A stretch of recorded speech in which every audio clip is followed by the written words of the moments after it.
मरीम नवाज लेकर आ गई। नवाज शरीफ और मरीम नवाज पंजाब में ज़राई इनकलाब लेकर आए। कौन सा ज़राई इनकलाब लेकर आए? गंदम का किसान इन्होंने रोल के रख दिया। वो गंदम जो आम शहरियों को 3800 से 4000 रुपये मन मिली, किसान से 2000 से 2200 रुपये मन खरीदी गई। यानी जब किसान ने बेचनी थी गंदम तो उसको सस्ता कर दिया ताकि किसान को पैसे ना मिले, और जब माफिया ने गंदम बेचनी थी तो उसको डबल कीमत का कर दिया ताकि माफिया अपना लगाया हुआ पैसा डबल कर ले। ये ज्यादती इन्होंने किसान के साथ की, और एक दफा नहीं, बार बार ये ज्यादती इन्होंने किसान के साथ की है।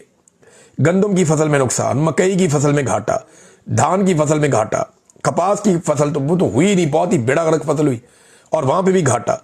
सब्जियों के अंदर घाटा है, वो किसान उठा उठा के अपनी सब्जियां फेंकते हैं, कभी आलू फेंकते हैं, कभी गोभी फेंकते हैं, कभी और कोई फल फेंकते हैं, सब्जी फेंकते हैं।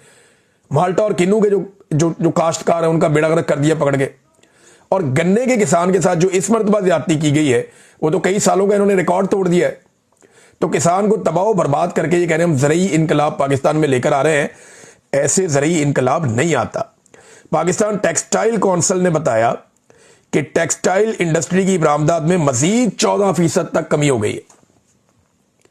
ये लगातार पाकिस्तान की बरामदात कम होती जा रही है। बड़ी बड़ी टेक्सटाइल मिलें बंद हो रही।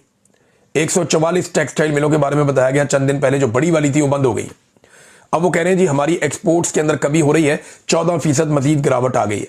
हमारे पास फील्ड मार्शल हैं, लेकिन इसके बावजूद हमारी जो टेक्सटाइल की बरामदात हैं वो लगातार पाकिस्तान की कम हो रही हैं, जो एक बड़ी तकलीफदेह बात है और ये नहीं होना चाहिए। नाज़रीन, फौजी फाउंडेशन